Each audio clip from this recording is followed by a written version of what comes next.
जी Nepal HD television अब तपाईँ सँगसँगै।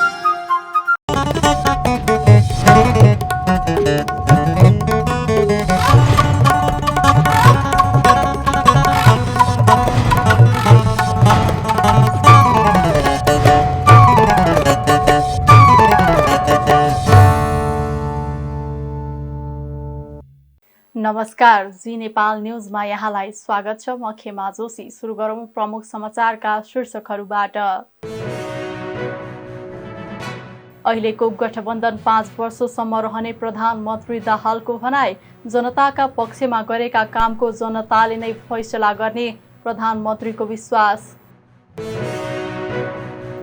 लागु औषध अपराध विरुद्धको राष्ट्रिय ऐक्यबद्धता जुटाउन अपरिहार्य रहेको गृहमन्त्री श्रेष्ठको भनाई। लागु औषध सम्बन्धी जनचेतनालाई अभियानका रूपमा सञ्चालन गर्नुपर्ने उल्लेख।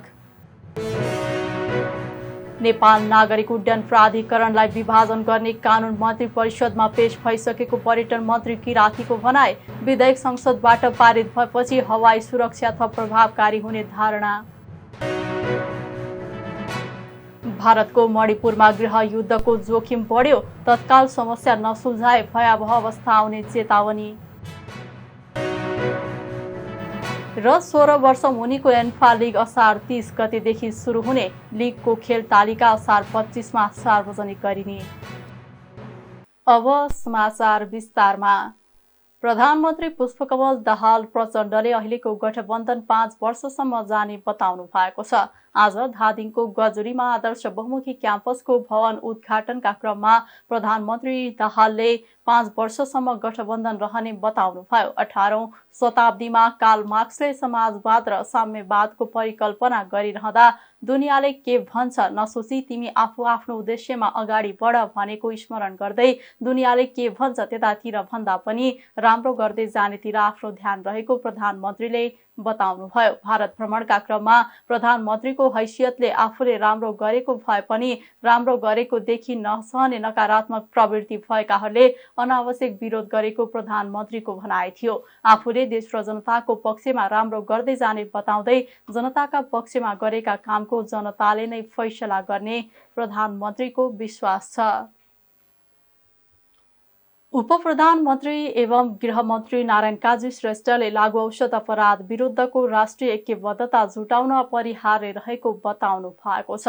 लागु औषध दुरुपयोग तथा अवैध ओसार पसार विरुद्धको अन्तर्राष्ट्रिय दिवस 2023 का अवसरमा गृह मन्त्रालयले आज काठमाडौँमा आयोजना गरेको कार्यक्रममा मन्त्री श्रेष्ठले मुलुकको सर्वाङ्गीण विकास, समृद्धि, शान्ति, सुरक्षा र सुशासन कायम गर्ने दिशामा लागु औषध अपराध विरुद्धको राष्ट्रिय ऐक्यबद्धता जुटाउन अपरिहार्य भएको बताउनु भएको हो। उहाँले लागु औषध नियन्त्रण सम्बन्धी राष्ट्रिय नीति तथा रणनीति र कानुनले अंगीकार गरेका कार्यक्रम कार्यान्वयन गर्न सबै पक्षबाट इमानदार प्रयासको आवश्यकता रहेको उहाँको भनाइ छ। लागु औषध उत्पादन, बिक्री, वितरण, सञ्चय, ओसार पसार, उपचार तथा पुनर्स्थापना, जोखिम न्यूनीकरण, बिरामीको सामाजिक पुनर्स्थापना जनचेतनालाई अभियानका रूपमा सञ्चालन गर्नुपर्ने उहाँले बताउनुभयो। विकासका सम्भावक र भविष्यका उत्पादनशील युवा जनशक्ति नै दुर्व्यसनमा फस्दा व्यक्ति स्वयं, परिवार, समाज र राष्ट्रको लागि हानिकारक हुन्छ नै। यसबाट समृद्ध राष्ट्र निर्माणको राष्ट्रिय लक्ष्य प्राप्तिमा समेत बाधा पुग्दछ। साथै स्वस्थ, सभ्य, अपराधमुक्त समुन्नत समाज निर्माण गर्ने राष्ट्रिय लक्ष्य हासिल गर्न यसले थप चुनौती सिर्जना गरेको छ। लागु औषध नियन्त्रणको प्रमुख निकाय अहिले गृह मन्त्रालय रहिआएको छ। अन्य सरकारी निकाय र विभिन्न संस्थाबाट समन्वय र सहकार्य हुँदै आएको छ। सर्वसाधारण जनताको सदाचार, स्वास्थ्य सुविधा र आर्थिक हित कायम राख्नको लागि लागु औषधको उत्पादन, निर्माण, खरिद बिक्री, सञ्चय, ओसार पसार, सेवन तथा निकासी पैठारी समेतमा नियन्त्रण गर्न गृह मन्त्रालयले लागु औषध नियन्त्रण ऐन 2033 लाई कार्यान्वयनको नेतृत्व गरिरहेको छ।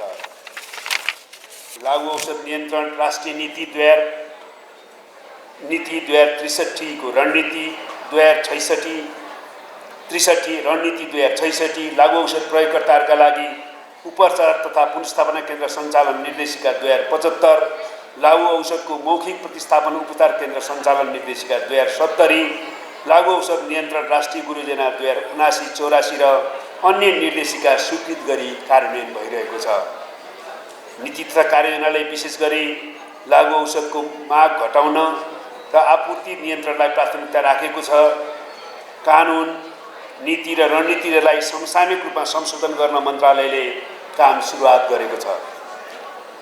नेपालले संयुक्त राष्ट्रसङ्घको single convention on narcotic drugs 1961 लगायत विभिन्न अभिसन्धि अनुमोदन गरी पक्ष राष्ट्र भएको छ। लागु औषध दुरुपयोग रोकथाम र नियन्त्रणको विषय बहुसरकारको विषय भएकोले सम्बद्ध निकायहरूको समन्वय र सहकार्यबाट लागु औषधको उत्पादन, बिक्री, वितरण, सञ्चय, ओसार प्रसार, उपचार तथा पुनर्स्थापना, जोखिम न्यूनीकरण, बिरामीको सामाजिक पुनर्स्थापना, जनचेतनालाई अभियानको रूपमा सञ्चालन गरी तिनै तहको सरकारको नीति कार्यक्रममा मूल प्रवाहीकरण गरी सञ्चालन गर्न आवश्यक छ। मुलुकको सर्वाङ्गीण विकास, समृद्धि अनि शान्ति, सुरक्षा र सुशासन कायम गर्ने दिशामा लागु औषध अपराध विरुद्धको राष्ट्रिय एकबद्धता जुटाउन अपरिहार्य भएको छ। लागु औषध नियन्त्रण सम्बन्धी राष्ट्रिय नीति तथा रणनीति र कानुनले अङ्गीकार गरेका कार्यक्रमको सफल कार्यान्वयन गर्न सबै पक्षबाट इमानदार प्रयासको आवश्यकता रहेको छ। सम्बद्ध निकायसँग समन्वय सहकार्य गरी लागु औषध दुरुपयोग तथा अवैध ओसार प्रसार नियन्त्रण गर्न, लागु औषध विरुद्धका प्रवर्धनात्मक र उपचारात्मक कार्यक्रमहरूलाई थप प्रभावकारी बनाउन मन्त्रालय प्रतिबद्ध रहेको छ। मन्त्रालयका अनुसार नेपालमा 1,30,424 जना लागु औषध प्रयोगकर्ता रहेको तथ्याङ्क छ। उपप्रधानमन्त्री एवं रक्षा मन्त्री पूर्ण बहादुर खड्काले नेपाली सेनाको संख्यालाई निरपेक्ष रूपमा हेर्न नहुने बताउनु भएको छ। प्रतिनिधि सभा बैठकमा आज आफ्ना मन्त्रालयमाथिको बजेटमा आएका प्रश्नको जवाब दिँदै मन्त्री खड्काले सेनाको संख्यालाई मुलुकको भौगोलिक अवस्थिति, अन्तर्राष्ट्रिय सुरक्षा परिवेश, मुलुकको आवश्यकताका आधारमा विश्लेषण गर्न सान्दर्भिक हुने समेत बताउनुभयो। मन्त्री खड्काले नेपाली सेनाको संख्या राष्ट्रिय सुरक्षा परिषदको सिफारिसमा सरकारले निर्धारण गर्ने कानुनी व्यवस्था रहेको जानकारी दिनुभयो। खड्काले विश्वको बदलिदो सुरक्षा परिवेशमा प्रत्येक राष्ट्रले आफ्नै किसिमका सुरक्षा चुनौती तथा खतराको सामना गर्नु परेको जिकिर गर्नुभयो। जलवायु परिवर्तन र त्यसबाट सृजित प्राकृतिक विपत्ति र महामारीको प्रकोपका कारण पनि सुरक्षा चुनौती थपिँदै अवस्थामा सुरक्षा चुनौती सम्बोधन गर्न राष्ट्रिय सुरक्षा नीति मार्फत कार्यान्वयनमा रहेको उहाँले बताउनुभयो। खड्काले राष्ट्रिय सुरक्षाको सामनाका लागि बृहत राष्ट्रिय दृष्टिकोणबाट अगाडि बढ्नु अपरिहार्य रहेको धारणा राख्नुभयो। त्यस्तै उहाँले तराई मधेससँग छोटो दूरीमा जोड्ने द्रुत मार्ग आयोजनालाई अघि बढाउन 7 प्याकेजको ठेक्का सम्झौता भई निर्माण सञ्चालनमा रहेको जानकारी दिनुभयो। विश्वको बदलिदो सुरक्षा परिवेशमा प्रत्येक राष्ट्रले आफ्नै किसिमका सुरक्षा चुनौती तथा खतराहरूका सामना गर्नु परिरहेको छ। बाह्य आक्रमण, आन्तरिक द्वन्द्व, आतंकवाद, आर्थिक सङ्कट, महामारी लगायतका सुरक्षा चुनौतीहरूले मानव जीवनमा कठिनाई निम्ताइरहेका अवस्थाहरू छन्। त्यसै गरी जलवायु परिवर्तन र त्यसबाट सृजित प्राकृतिक विपत्ति र महामारीको प्रकोपका कारण पनि सुरक्षा चुनौतीहरू थपिँदै गएका छन्। यस सन्दर्भमा सबै प्रकारका सुरक्षा चुनौतीलाई सम्बोधन गर्नको लागि हाम्रो सन्दर्भमा राष्ट्रिय सुरक्षा नीति स्वीकृत भई सोको कार्यान्वयन र कार्ययोजना मार्फत हामी हाल कार्यान्वयनमा रहेका छौँ। राष्ट्रिय सुरक्षा जस्तो संवेदनशील र गहन विषयमा राजनीतिक दल, समाज, समुदाय, सरकारी निकाय र अन्य संस्थाहरूको समान बुझाइ तथा साझा धारणा, समान धारणा हुनुपर्छ भन्ने कुरामा हाम्रो बिचमा दुई मत हुन सक्दैन। राष्ट्रिय सुरक्षाको सामनाको लागि बृहत राष्ट्रिय दृष्टिकोण, सोहीबाट अगाडि बढ्नु उत्तिकै अपरिहार्य रहेको छ। राष्ट्रिय सुरक्षा नीति देशको प्रमुख र संवेदनशील नीति भएको कारण आर्थिक नीति, परराष्ट्र नीति लगायतका अन्य नीतिहरूबीच आपसी सामञ्जस्यता कायम गर्दै अगाडि बढ्न सरकार निरन्तर प्रतिबद्ध रहेको बेहोरा म अनुरोध गर्न चाहन्छु। हालसम्म 7 वटा प्याकेजको ठेक्का सम्झौता भई निर्माण कार्य सुचारू रहेको छ भने 3वटा प्याकेजको बोलपत्र प्रकाशन भई मूल्याङ्कनको चरणमा रहेको छ। बाँकी प्याकेजहरूको हकमा समेत ड्राइङ डिजाइनको कार्य अगाडि बढाइएको छ र चाँडै यी बाँकी प्याकेजहरूलाई पनि टेन्डर प्रक्रियामा लग्ने गरी द्रुत गतिमा काम अगाडि बढाइरहेको कुरा म मान्य सदस्यहरूलाई जानकारी गराउन चाहन्छु। चालु आर्थिक वर्षको जेठ मसान्तसम्म आयोजनाको भौतिक प्रगति 23.45% र वित्तीय प्रगति 25.64% रहेको कुरा म अनुरोध गर्न चाहन्छु। यस आयोजनामा हालसम्म 44 अरब 90 करोड खर्च भइसकेको छ। आयोजना कार्यान्वयनको क्रममा देखा परेका विभिन्न कठिनाई र समस्यालाई समाधान गर्दै उक्त आयोजनाको निर्माण कार्य 2083 चैत्रसम्म सम्पन्न गर्ने गरी व्यवस्था मिलाइएको छ। यसै गरी नेपाली सेनाको सैनिक सामग्री उत्पादन र आत्मनिर्भरका सन्दर्भमा केही जिज्ञासाहरू मान्य सदस्य उठाउनु भएको थियो।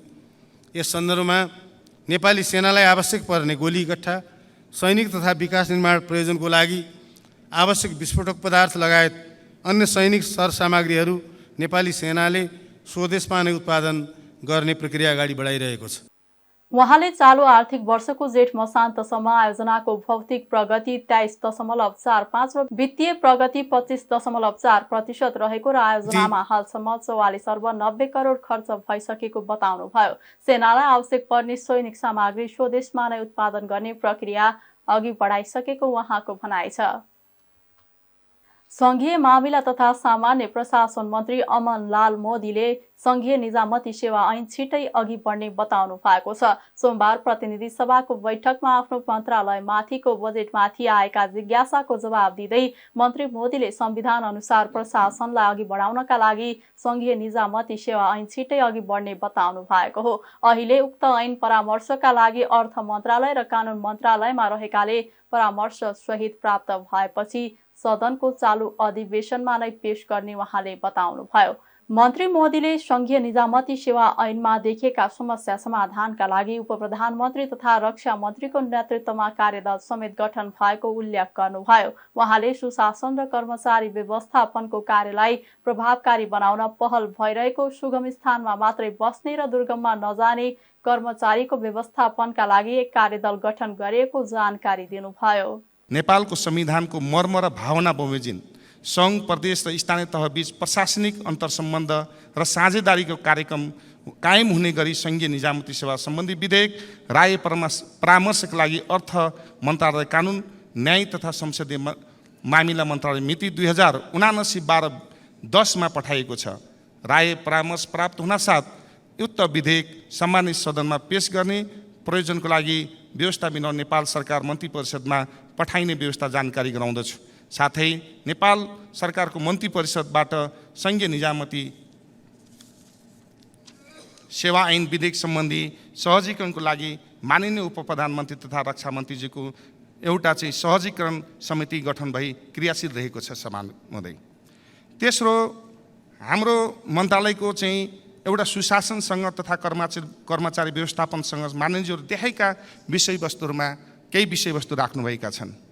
संघीय मामिला तथा सामान्य प्रशासन मन्त्रालयमा कसरी ड्राइभ गर्ने स्पष्ट भिजन नदेखिएका, कर्मचारीको सरुवा तथा पदस्थापना विधिवत सम्मत हुन नसकी पहुँचको आधारमा मात्र हुने गरेको, पालिकाहरूमा प्रमुख प्रशासनिक अधिकृत तथा जिम्मेवारी स्वास्थ्य, कृषि विभिन्न चाहिँ निकायलाई चाहिँ जिम्मेवारी दिएको, दरबन्दी अनुसार गाउँपालिका शाखा अधिकृत नपाएका उपसचिव तथा उपमहानगरपालिका र महानगरपालिका सहसचिवहरूलाई अनिवार्य रूपमा खटाइने व्यवस्था गर्नुपर्ने सो हुन नसकेको, कर्मचारी खटाएका कर्मचारीहरू सम्बन्धित ठाउँमा जाँदै नजाने र चाहिँ कतिपय खटाइएका कर्मचारीहरू स्थानीय तहमा स्वीकारै नगर्ने र हाजिर गर्न नदिने यो विधिको समस्याले हाम्रो सङ्घीय कार्यान्वयन जटिलता देखिएको, मन्त्रालयमा आफू अन्तर्गत रहेको कर्मचारी तथ्याङ्क तथा लागत पूर्ण रूपमा नरहेको भन्ने कुरा केही मान्यज्यूहरूले उठाउनु भएको छ।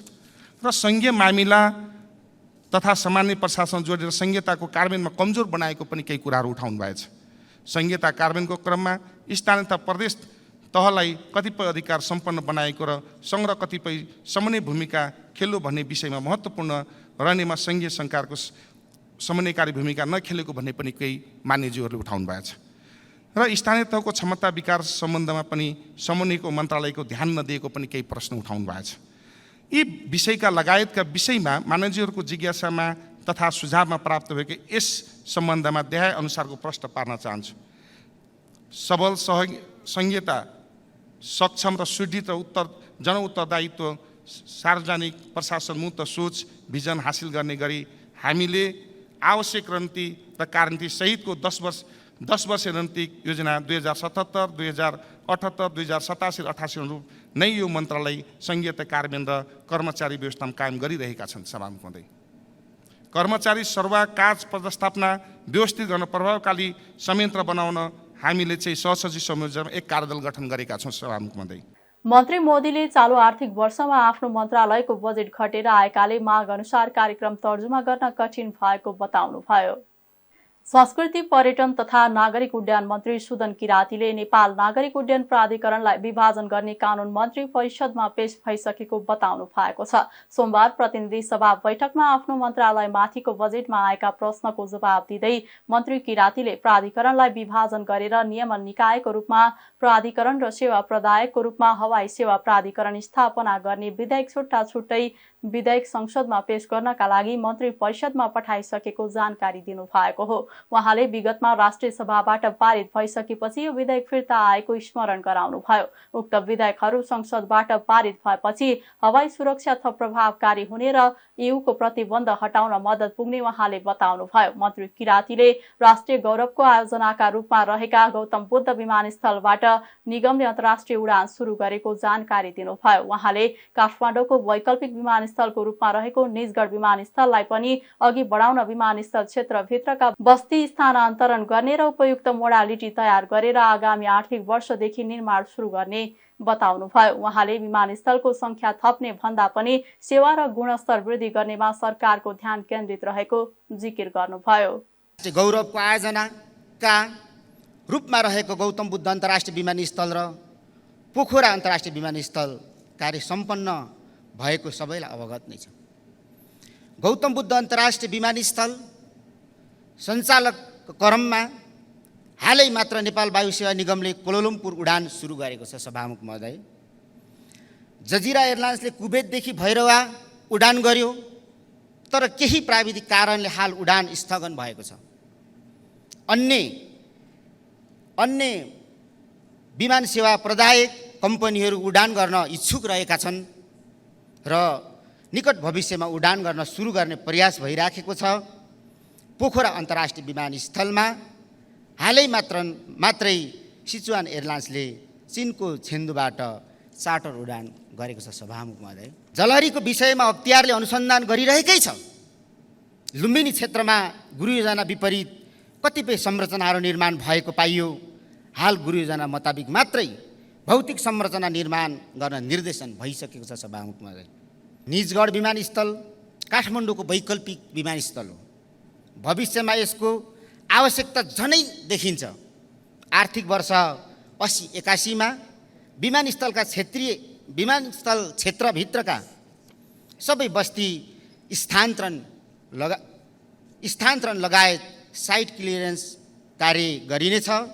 उपयुक्त मोडालिटी अवलम्बन गरी विमानस्थलको निर्माण 80-81 देखि सुरु हुने अपेक्षा राखेको छु।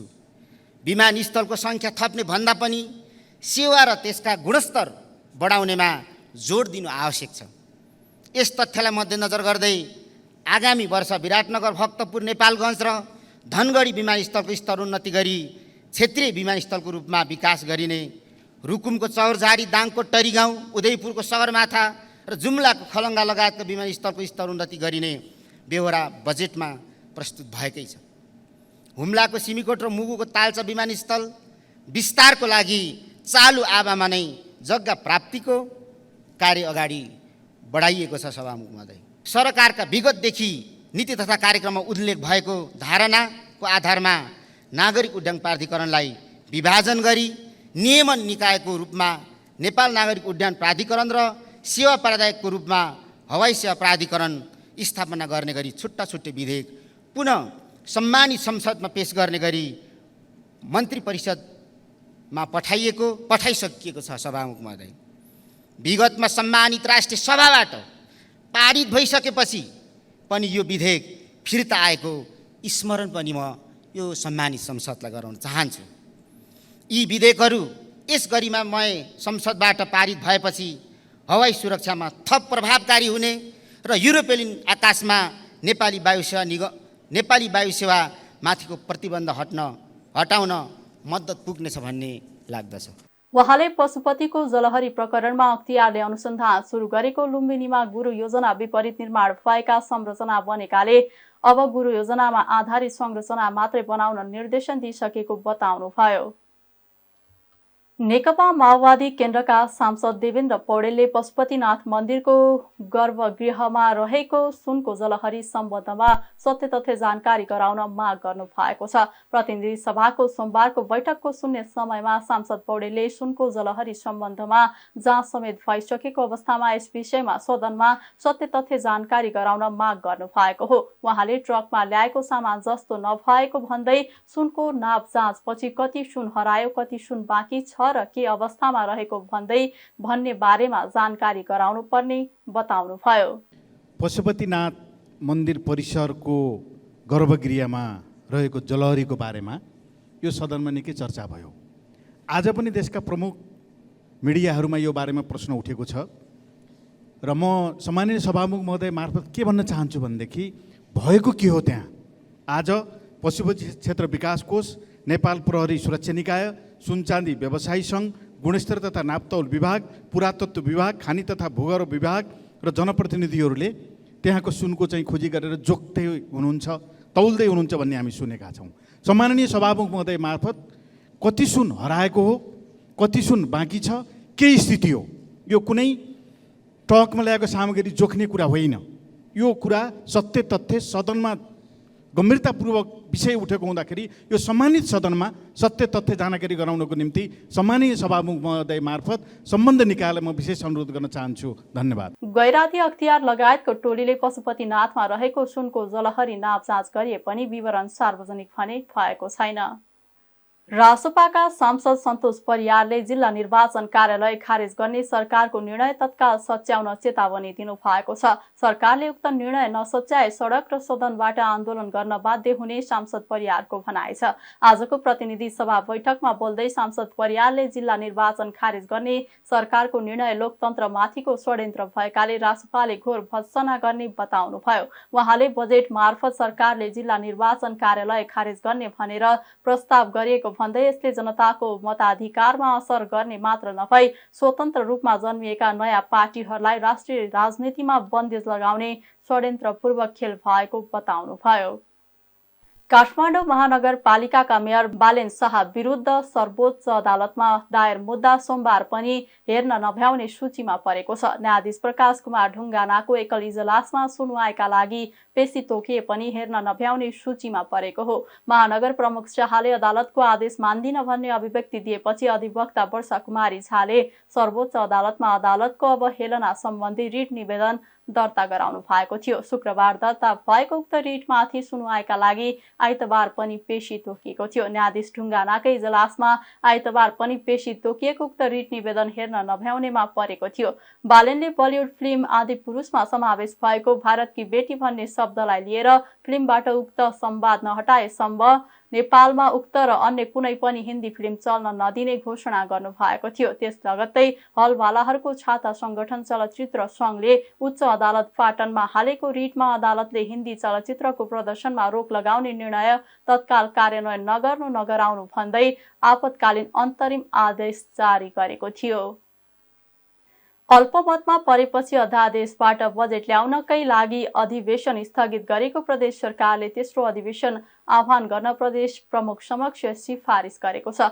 कोशी प्रदेश सभाको बजेट अधिवेशन चलिरहेका बेला आफू अल्पमतमा परेपछि मुख्यमन्त्री हिक्मत कुमार कार्कीले जेठ 31 गते अधिवेशन अन्त्यको निर्णय गर्नु भएको थियो। प्रदेश प्रमुख कार्यालयमा सूचना अधिकारी रामकुमार श्रेष्ठले असार 14 गते दिउँसो 1 बजेका लागि बैठक आह्वान गर्न प्रदेश प्रमुख परशुराम खापुङलाई सरकारले सिफारिस गरेको बताउनुभयो। आइतबार बसेको मन्त्री परिषद बैठकले प्रदेश सभाको तेस्रो अधिवेशन आह्वान गर्न बैठक आह्वान गर्ने निर्णय गरेको हो। सोही अधिवेशनमा विश्वासको मत लिने मुख्यमन्त्री कार्कीको तयारी छ। सरकारमा सहभागी नेकपा माओवादी केन्द्र र जनता समाजवादी पार्टीले सरकारलाई दिएको समर्थन फिर्ता लिएसँगै कार्की नेतृत्वको सरकार अल्पमतमा परेको छ। सरकारमा सहभागी दलले सरकारबाट बाहिरिएमा वा समर्थन फिर्ता लिएमा 30 दिनभित्र प्रदेशसभाबाट विश्वासको मत लिनुपर्ने संवैधानिक प्रावधान छ। अख्तियार दुरुपयोग अनुसन्धान आयोगले पशुपति क्षेत्र विकास कोषका तत्कालीन सदस्य सचिव डाक्टर प्रदीप ढकाल विरुद्ध भ्रष्टाचार गरेको आरोपमा मुद्दा दर्ता गरेको छ। गैर कानुनी सम्पत्ति आर्जन गरी भ्रष्टाचार गरेको आरोपमा आज विशेष अदालतमा ढकाल विरुद्ध भ्रष्टाचार मुद्दा दर्ता गरेको अख्तियारका प्रवक्ता भोला दाहालले जानकारी दिनुभयो। ढकालले 1,44,11,781 रुपैयाँ 71 पैसा गैर कानुनी रूपमा आर्जन गरेको र त्यो रकमको स्रोत नखुलेका कारण मुद्दा दर्ता गरेको अख्तियारले जनाएको छ। ढकालको कुल सम्पत्ति 7,84,05,094 रुपैयाँ रहेको र त्यो रकममा 1,44,11,781 रुपैयाँ 71 पैसाको स्रोत खुल्न नसकेकोले अख्तियारले त्यही रकम बराबरको बिगो दाबी गरेको हो। ढकाल 2074 श्रावण 32 देखि 2079 साल जेठ 30 गतेसम्म पशुपति क्षेत्र विकास कोषको सदस्य सचिव हुनुहुन्थ्यो। अर्घाखाँची जिल्ला अदालतका न्यायाधीश श्रीकृष्ण भट्टराईले पदबाट राजीनामा दिएका छन्। प्रधान न्यायाधीश विरुद्ध संसदीय सुनवाई समितिमा उजुरी दिएका न्यायाधीश भट्टराईले नैतिक सङ्कट परेको भन्दै पदबाट राजीनामा दिएका हुन्। सर्वोच्च अदालत स्रोतका अनुसार न्यायाधीश भट्टराईले आज प्रधान न्यायाधीश हरिकृष्ण कार्कीलाई भेटेर राजीनामा पत्र बुझाएका हुन्। भट्टराईले प्रधान न्यायाधीश पदका लागि हरिकृष्ण कार्की योग्य नभएको आरोप लगाउँदै संसदीय सुनवाई समितिमा 26 पृष्ठ लामो उजुरी दर्ता गराएका थिए। तर सुनवाई समितिले उनको उजुरीलाई उजुरीका लागि उजुरी भन्दै छलफल गर्नै उचित ठानेन। आफैले कानुनी र नैतिक रूपमा प्रश्न उठाएका व्यक्ति प्रधान न्यायाधीश बनेको कारण उनी मातहत बसेर काम गर्न नैतिक सङ्कट पर्ने भन्दै भट्टराईले राजीनामा बुझाएका हुन्। यसअघि न्यायाधीश भट्टराई विरुद्ध न्याय परिषदमा पनि उजुरी परेको थियो। कास्की जिल्ला अदालत र काठमाडौँ जिल्ला अदालतमा रहँदा फैसलामा कैफियत गरेको भन्दै उनी विरुद्ध परिषदमा उजुरी परेको थियो। भट्टराईले कास्की जिल्ला अदालतमा रहँदा लागु औषध मुद्दाका प्रतिवादीलाई 6 महिना कैद गरी सोही दिन फौजदारी कार्यविधि संहिता 2074 को दफा 155 को सुविधा दिएर छाडेका थिए। बलात्कारको कसुरमा सोही जिल्ला अदालतमा मुद्दा विचाराधीन रहेको भए पनि अभियोग पत्रमै फरार देखाइएका प्रतिवादीलाई न्यायाधीश भट्टराईले केही उल्लेख नगरी छाड्न आदेश दिएका थिए। मिटर ब्याजीको आरोपमा प्रहरले ललितपुरबाट ज्ञानेन्द्र महर्जनलाई पक्राउ गरेको छ। ललितपुर महानगरपालिका 26 घर भएर नखीफोट बस्दै आएका 46 वर्षीय महर्जनले 2075बाट मिटर ब्याजमा लगानी गरेको आरोप छ। ललितपुर घर भएका 37 वर्षीय मनोज महर्जनलाई 30 लाख सापटी दिएर वैदेशिक रोजगारीको कागज गराएर उनले 1,26,00,000 असुलेको ललितपुरका एसएसपी सिद्धि विक्रम शाहले बताउनुभयो। असार 8 मा पक्राउ गरेर ललितपुर प्रहरले ज्ञानेन्द्र विरुद्ध अनुचित लेनदेन मिटर ब्याजमा लगानी गर्न नहुने कसुरमा 7 दिनको म्याद लिएर अनुसन्धान सुरु गरेको छ। मिटर ब्याज विरुद्ध राजधानीमा भएको लगातारको प्रदर्शनपछि सरकारले ल्याएको अध्यादेश अनुसार प्रहरले पहिलो पटक मुद्दा दर्ता गरेर कारबाही अघि बढाएको छ। अनुचित लेनदेन मिटर ब्याज सम्बन्धमा गठित जाँचबुझ आयोगसँग समेत समन्वय गरेर महर्जन विरुद्ध मुद्दा अघि बढाएको एसएसपी शाहले जानकारी दिनुभयो। आरोपितको घरबाट प्रहरले रकम भरेका र खाली चेक ठूलो परिमाणमा बरामद गरेको छ। ज्ञानेन्द्रले आफूसँग मिटर ब्याज दिएको भन्दै थप 3 जना पीडित प्रहरीको सम्पर्कमा पुगेका छन्। आज सिन्धुपाल्चोक, कैलाली, कञ्चनपुर र आसपासका जिल्ला भएर बग्ने नदीहरूमा आकस्मिक बाढीको जोखिम रहेको बाढी पूर्वानुमान महाशाखाले जनाएको छ। जल तथा मौसम विज्ञान विभाग अन्तर्गतको महाशाखाले सूचना निकालेर बाढीको जोखिमबारे जानकारी गराउँदै नदी तटीय क्षेत्रमा सतर्कता अपनाउन आग्रह गरेको छ। महाशाखाले पाँचथर, रसुवा, धादिङ, नुवाकोट, गोर्खा, सल्यान, रोल्पा, रुकुम, पश्चिम जाजरकोट र आसपास भई बहने केही ससाना नदीहरूमा पनि बहाव बढ्न सक्ने पूर्वानुमान गरेको छ। निरन्तर पानी परिरहेका र धेरै पानी पर्ने क्षेत्रमा बाढी पहिरोको जोखिम बढी हुने महाशाखाले जनाएको छ। बितेको 12 घण्टामा कतै पनि भारी वर्षा भएको छैन, तर आज दिउँसोपछि कोशी, गण्डकी, लुम्बिनी र कर्णाली प्रदेशका केही ठाउँमा ठूलो पानी पर्ने सम्भावना रहेको मौसमविदले बताएका छन्। यस्तै बाढी पूर्वानुमान महाशाखाले आउँदो 3 दिन कोशी, नारायणी, कर्णाली, कन्काई, कमला, बागमती, राप्ती, बबई लगायतका नदी र ती नदीका सहायक नदीहरूमा बाढी आउने जोखिम रहेको जनाएको छ। मनसुनी वायुको प्रभावले देशका धेरैजसो भूभागमा वर्षा हुने भएकाले साना ठूला नदीहरूमा पानीको बहाव बढ्न सक्ने तर्फ सचेत हुनुपर्ने महाशाखाले जनाएको छ। अब अर्थ समाचार। हिजो आइतबार 62 अङ्कले बढेको शेयर बजार आज सोमबार पनि दोहोरो अङ्कले बढेको छ। शेयर बजार परिसूचक नेप्से आज 11.69 अङ्कले बढेर 2129.42 बिन्दुमा पुगेको छ। आज जलविद्युत, बीमा, अन्य र व्यापार समूहको शेयर घटेको छ भने अरू सबै समूहको शेयर सामान्य बढेको छ। बजार बढे पनि कारोबार रकममा भने कमी आएको छ। हिजो 6.5 अर्ब रुपैयाँको कारोबार भएकोमा आज 279वटा कम्पनीका 1,19,03,000 किता शेयर 5 अर्ब 31 करोड 24 लाख रुपैयाँमा कारोबार भएका छन्। सबैभन्दा धेरै शिवम सिमेन्टको 42 करोड रुपैयाँको शेयर किनबेच भयो। आज सबैभन्दा धेरै हिमालय लाइफ इन्सुरेन्स, बीपीडब्ल्यू लघुवित्त, सिटी होटल र सिभिल लघुवित्त कम्पनीको शेयर 10%ले बढेको छ। समग्रमा बजार बढेको दिन आज सबैभन्दा धेरै सुपर मादे हाइड्रो पावर कम्पनीको शेयर झन्डै 7% र विन नेपाल लघुवित्तको शेयर 6%ले घटेको छ। अब अन्तर्राष्ट्रिय समाचार। भारतको मणिपुर राज्यमा गृह युद्धको जोखिम बढेको छ। 2.5 महिनादेखि साम्प्रदायिक हिंसाबाट गुज्रिरहेको मणिपुरमा पछिल्ला घटनाक्रमले गृह युद्धको जोखिम बढाएको सुरक्षा विश्लेषकहरूलाई उद्धृत गर्दै बीबीसीले जनाएको छ। लिबिया, लेबनान, नाइजेरिया, सिरिया लगायतका देशमा जुनसुकै बेला नागरिकको जनधनको क्षति पुग्ने जोखिम मणिपुरमा बढेको छ। मणिपुरका बहुसंख्यक मैतेई समुदाय र कुकी समुदाय बीच भएका भिडन्तहरूमा 100 जना भन्दा धेरैको ज्यान गइसकेको छ भने 400 जना भन्दा धेरै घाइते भएका छन्। 350वटा आश्रयस्थलमा 60,000 विस्थापितहरू कष्टकर जीवन बिताइरहेका छन्। राज्यमा 40,000 सुरक्षाकर्मी परिचालन गरिएको भए पनि हिंसाका घटनाहरू रोकिएका छैनन्। लडाईँ गरिरहेका दुई समुदाय बीच अविश्वासको तह अझै बढेको छ। प्रदर्शनकारीहरूले 200वटा भन्दा धेरै गिर्जाघर र 17वटा मन्दिरमा आगजनी गरिरहेका छन्। राज्यमा विद्यालय र इन्टरनेट सेवा बन्द छ। 2.5 महिनादेखि रात्रिकालीन कर्फ्यू कायमै छ। म्यानमारको सीमासँग जोडिएको मणिपुरमा साम्प्रदायिक हिंसा नौलो नभए पनि यसपटक गृह युद्धको खतरा बढेको हो। मैतेई समुदायले आफूलाई पनि जनजातिको मान्यता दिनुपर्ने माग राखेपछि कुकी समुदायले विरोध गर्दा तनाव चर्किएको भए पनि अरू धेरै कारणले साम्प्रदायिक हिंसा बढिरहेको छ।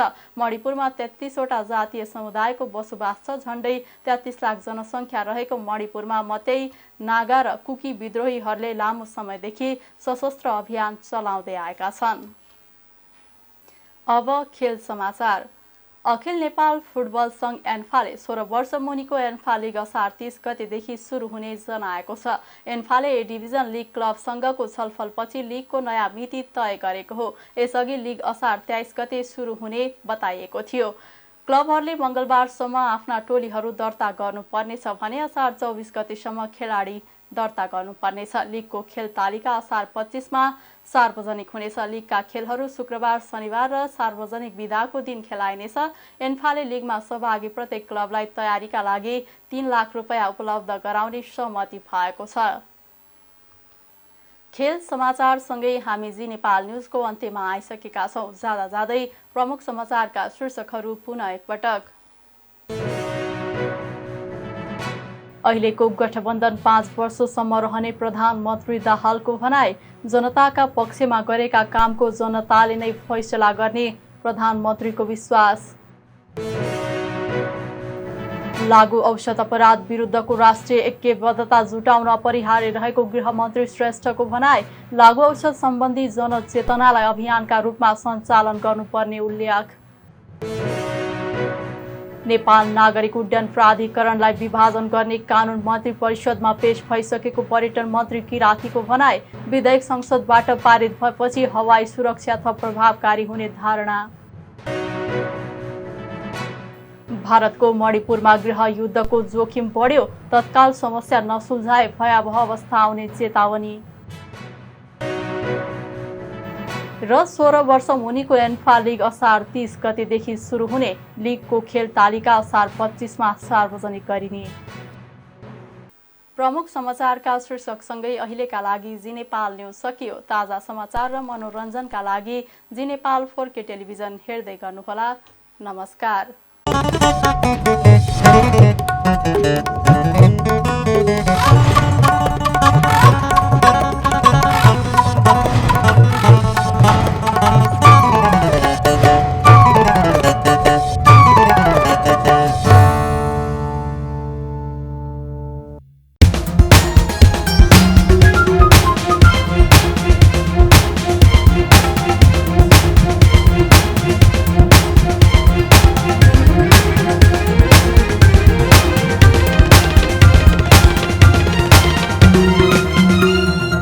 जी नेपाल HD टेलिभिजन अब तपाईँ सँगसँगै